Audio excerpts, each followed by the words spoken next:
Hey everyone, welcome back. What are we going to be doing today? We're going to be talking about recipes, cookbooks, how to save money, what can we do in the kitchen, can you cook when you don't know how to cook? Let's find out what we could talk about today. So I'm talking about cookbooks today. We have been decluttering in our home. Now, let me just start right from the beginning. I am not a minimalist. You could tell by my home. I like things.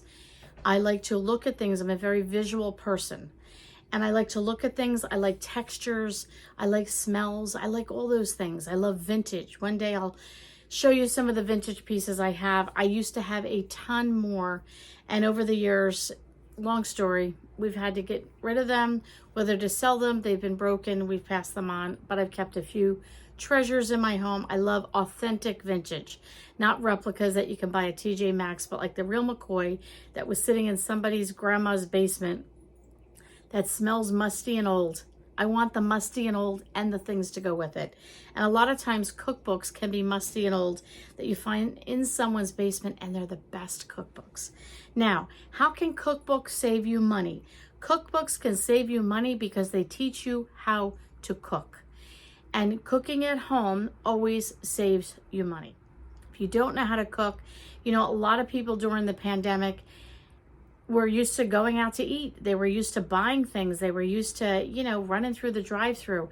And some of that stuff either closed or you just, the inconvenience of, I remember, at least in New Jersey, I can't speak for the other areas of the states and the world, but in New Jersey, they had heaters outside and you could only eat outside. And even with that, some of the restaurants couldn't afford to do that. And so it was crazy, and people had to stay at home and cook. And then you went to go buy pancake mix and there's none on the shelf because nobody knew how to cook. So they were making pancakes and they were making anything and everything that was simplistic. But you can find some great cookbooks that are so basic and so simple to teach you how to cook. Now, I know you're going to say, Lynn, it's the world of the internet. And okay, you can go on Pinterest. Yes, you can get recipes. I find for me, I go on Pinterest most times, and by the time I get to the recipe, I've spent 3 hours scrolling through commercials and gibberish, and I don't even know what.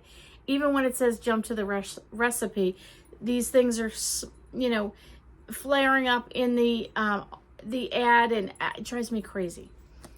And even if I Google something, I sometimes Google it and there's all the ads and everything else. And yes, you can go on blogs. I have a blog. By the way, if you don't know who I am, my name is Lynn Wilson, and this is At Home with Lynn Wilson. And I come from the blog called Resume of a Mother. I am not an avid blogger. I have plenty of blog articles on there. And yes, I have some recipes. I don't have advertising on my blog, and you can easily find a simple recipe. So I thought I would show you some of the cookbooks I have, why I have them, and what I'm doing with them. So the first thing, let me show you a picture up here, is I like to decorate with them. So spring was here and I had some bunnies. Got these at the Target dollar spot last year. I think I might have paid $3 each. I don't know. They might have been $1. But I just put them on top of some cookbooks. Now we're heading into the summer, so the bunnies are coming down. And I'm going to be doing some more red, white, and blue. So some of the other cookbooks I have, I dehydrate. And I also am a canner. And I like learning about canning. I've been learning. I have canned for many years, on and off. But one of the best books that I have found for canning, and this was actually recommended to me by Parsnips and Parsimony. If you want some great canning tips, please head over to their channel. Art and Janelle are wonderful people. Tell them that Lynn Wilson said hello. And she recommended this, so easy to preserve. And I ordered this, and it has everything you could want, from meat to vegetables to pickles to dairy to you would name it, it is in this book. Another one that I really enjoy using is the Amish Canning Cookbook. And, these are not like die hard, these are the only ones that work. But you've got your jams and your jellies, and you've got how long do you preserve and all that stuff. They also have some dehydrating in there. I would also like to get a freeze dryer, but that's down the road when I make my million. So between now and then, that's all there is to it. One of the things I do for vacation, for the day out, or for going away. We love Amish country. We're about 2 hours away from Amish country near us, and I like getting their cookbooks. If you've ever eaten in Amish country, it is plain, old-fashioned comfort food. One of the other cookbooks, now, will this show you? Like, here, let's see. Can I show you? Yeah, my cookbook here is falling apart. This is Dining on a Dime cookbook. I know many of you probably watch her channel, and this is probably one of the original cookbooks. I don't even know how old this is, but I can tell you, she actually, I don't know if she still does, but she signed my book. Tora signed my book. And one of the reasons I got this was way back when I used to get her. Oh my, it is really, look at that. It's really falling apart. I need to order a new one. I do. I need to order her a new cookbook, but I love this cookbook. I need to figure out a way maybe just to preserve it. Maybe I'll just, I don't know. But she has things in here, how to clean, how to make homemade Play-Doh, all kinds of fun stuff like that, a lot of desserts. But I like this cookbook. Okay, here's the thing. You want cheap, you want to be on a budget, you want to live frugally, that's what the recipes are in here. There are things that you will find in your kitchen. There's nothing worse than I go to look at a recipe and I go, oh, that looks great. And I have 4 of the ingredients and I need 15 in the store. And then I buy some of those ingredients never to be used again. I don't want that. That's one of the reasons I like the Amish cookbook. So what I've been doing is, and let me show you a picture here. This is some of my cookbooks that I have. And yeah, I collect cookbooks. I love cookbooks. I love the smell of a cookbook, especially if it's old and it's vintage. One of the things I go to first, anytime I go to a thrift store, is I go to the cookbook section. I look for homesteading cookbooks. I look for how to preserve cookbooks. I don't find a lot of those, but once in a while I do. I do have quite a bit that I still need to go through. So that's not to say I have a whole stack that's about this big.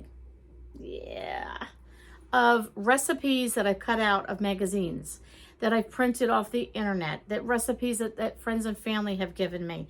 And I've just stashed in folders over the years. The time has come, people. The time has come. I bought a notebook at the Dollar Tree. We're putting those in the sleeves. I got those, those clear sleeves. Got those at the Dollar Tree. We're putting the recipes in the sleeves, and I'm using the little tabs from the Dollar Tree to separate them. I have a ton of recipes, and I did a lot of when I was younger and I was early married and an early, a young mom. We gotta try all these recipes, rah, rah, rah. Well, then as you're raising kids and you're in the heat of it, you don't really have, at least for me, I work 9 to 5. You don't have a lot of free time to try new recipes. You're lucky you can get a peanut butter and jelly sandwich on the table for lunch. And for dinner, spaghetti, whatever you can just muster up because you got soccer practice, you're running here, there, and everywhere. Well, those days have changed and you hear that siren? Something loud's going on around here, if you hear that siren. But those days are gone for me, and so now I'm getting back into wanting to use my cookbooks. Over the past 2 years, I have discarded quite a few. I've passed them on. I've, given them to thrift stores or whatever. So I do have a pile of cookbooks. I'm going to quickly show you what they are. I don't know if I'm keeping them, but they're the ones I'm currently going through to decide, is there enough in that cookbook for me to keep? If not, it's going out. Maybe it's something I'm going to keep for a short time, try a few things. Those are the ones I'm going through, and then I'm going to show you at the end my absolute 2 favorite cookbooks. One is one I got at my bridal shower, and one is one that I just recently got. So stay tuned to the end to see what they are. So this is one I picked up for $2 at a thrift store. 365 Ways to Prepare for Christmas. And you're going, Lynn Wilson, it is not Christmas. No, but it is the month of May. And before you know it, there's only, a couple seasons left and we're going to be in Christmas season. I find it in the thrift store. I go on Thrift Books. I don't know if you've ever used Thrift Books. I love Thrift Books. And I get some of my books there. But this one goes into how to make gifts, how to wrap gifts. It's got gifts in a jar. It has just recipes, holiday entertaining. Thrift store. Betty Crocker Bisquick #2 cookbook. All new recipes. I guess there's a number 1. I don't know. I think I paid $1 for this one. I'm not a big Bisquick person. I will tell you that. I grew up, my dad loved Bisquick pancakes, but there's something, I guess it's the lard that's in the flour, that kind of gives me a sick stomach, so I have to be careful. So I buy Bisquick, I use it occasionally for different things, but for me personally, there's nothing wrong with it. I just don't do well with it. But chicken and biscuits, one of my favorite things to eat. Orange blueberry bread. Easy Greek style bread. I don't know what some of these things are. Bacon and Swiss waffles. Another one I got was Christmas all through the house. I picked these up. I think this was also $2. I love these big books. Sometimes I get them and I leave them on the coffee table, and I leave them up all year because, you know, why not? They're my books. It's my coffee table, and I love Christmas. But they have everything there, from patterns that you can cut out to showing you how to decorate a Christmas tree, to recipes, all things Christmas. I like going through those things. If you haven't noticed, there's a little thread of the same thing here. Another cookbook, Christmas, with Paula Deen. Paula Deen, I know she's a little controversial, but it was $2, good recipes. And when I saw it in the thrift store for $2, there were some recipes in here I was quite interested in. I'm going to go through it. You ever go to the grocery store? I'm sure you have. You ever stand online and, you know, the candy bars are on one side and those little cookbooks are on the other, and everybody always says, now don't buy this stuff while you're waiting in line. Well, I did. I bought one. It's a slow cooker one, and it has roast beef dinner. And listen, slow cooker and me were best friends. I have been using a slow cooker for 35 plus years. I've done everything you can think of in the slow cooker. But this one, as I had to wait in line, that day was a very long time. There were some recipes in here that just really got to me. Breakfast burrito casserole in the crock pot. Classic cakes and cookies. Thrift shop. Yeah, got this one. Scones, different things like that. This one I think I'm keeping. I just haven't had the chance to look through it. I want to go through it. Okay, this one. This was back in the day. This is back in the day when the Dollar Tree was only $1. Remember those days? So look at this cookbook. This was $21.99 on the back. Holiday slow cooker, 100 incredible festive recipes for every celebration. There we go. I don't know. It's a, you know, but beautiful. I mean, simplistic. The pictures, the recipes. So it was $1. It was $1. I picked it up. It was actually for a gift for someone, and then I ended up giving them something else. So there you have it. And then this one I've shown a few times. I picked this up. Oh, this is one. Can I smell it? It smells vintage. I picked this up at an antique store probably 33 years ago when we were first married. And it's Public Service Electric and Gas Company Home Economics News. And they have different recipes. And somebody put this whole book together and must have saved all these things.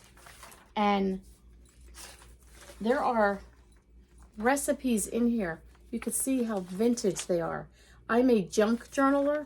You ever do junk journals? I love junk journals. I might be saving, look at this, Apple Brown Betty with hard sauce. I don't know that I would do the hard sauce, but I might save these and use these in my junk journal. This is from 1950, February 1950. Oh my, the pages are actually, they're so brittle. Old-fashioned rice pudding. I can't tell. Oh, Woman's Day. Woman's Day magazine. It says it at the bottom. Look at this. You could just see how brittle. But anyway, I like vintage. Let me show you my 2 favorite cookbooks. One I got as a wedding gift, okay? Or no, a bridal shower. The back cover's off, and I have paper clips all through it, as you can see. Favorite recipes, yes. And trying to find the one page. It's bead. Yeah, look at this one. You could see like burn marks. Yeah. Let me tell you, this is my absolute 100% hands down over any cookbook I have ever owned, used, read, or looked at. This is my favorite cookbook. When my mother-in-law was doing her final clean out of her home when she knew that, you know, her time was short. I have her cookbook. She never used it, or she used it once or twice, but I love it because she handwrote her name, and I don't want to use it. So I keep it close to my heart, and I continue to use this one that is falling apart. This one I didn't want to use because this is just, it was my mother-in-law's, and she's in glory, and she couldn't care less, but yeah. And I like too, they have all kinds of little poems and recipes in here, and just little sentiments that you can read. And yeah, it's wonderful. It is written by a bunch of missionaries. It's called Missionary International Cookbook. And if you ever heard of the camp, some of you out in Pennsylvania, Greenwood Hills, if you know it, this was from 1986. And I just love it. I just love that the little sediments in here. And these are recipes from missionaries that are on the field, that can't get to the grocery store, that don't have access to the everyday items that maybe we take for granted, like butter and fruit and whatnot. And they have to basically make do with what they have. And some of these recipes are great. They have canning recipes in here. Sweet pickled carrots, rhubarb preserve, lemon curd. I love lemon curd. Salads and dressings, pumpkin fritters, cheese, souffle. My favorite, my next favorite.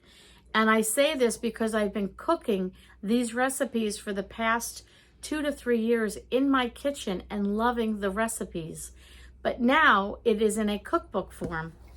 And I just treated myself for Mother's Day. I bought myself a gift. And this is by Amy Marion. I don't know if any of you watch Amy Marion. Here's her picture there. She has her own YouTube channel. She's a wonderful, wonderful, godly woman. And I have been making her recipes in my kitchen for 2 to 3 years, using her blog and using and watching what she does on TV.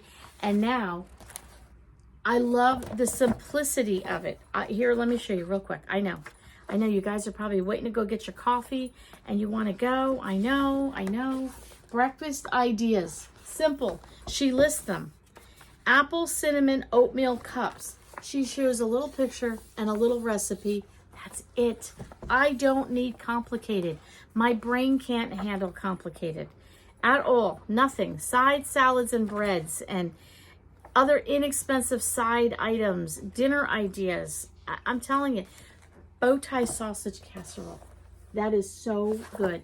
So my new favorite, because I have been actually cooking these recipes for 2 to 3 years. One of the best things I like about not only in her cookbook, but when she teaches you, she's like me. You look and you go, oh, I don't have that. Well, we're going to use this instead. So her recipes can adapt to, you don't have a can of this, use a can of that. Okay, guys, that's what I have for you tonight. Let me know in the comments below, or do you collect cookbooks? Do you do more online? Do you like the hardcover? You know, hardcover, I mean like, you know, in your hand cookbook. Do you follow recipes? Do you like using different varieties of cookbooks? Do you cook the same old, same old? Let me know in the comments below. Please, if you would, give me a thumbs up. It helps all those algorithms and all those big words that, you know, none of us really understand on YouTube, but gets the word out that people are interested in what I have to say, and it helps my channel grow. All right, thanks so much. We'll catch you all on the next video.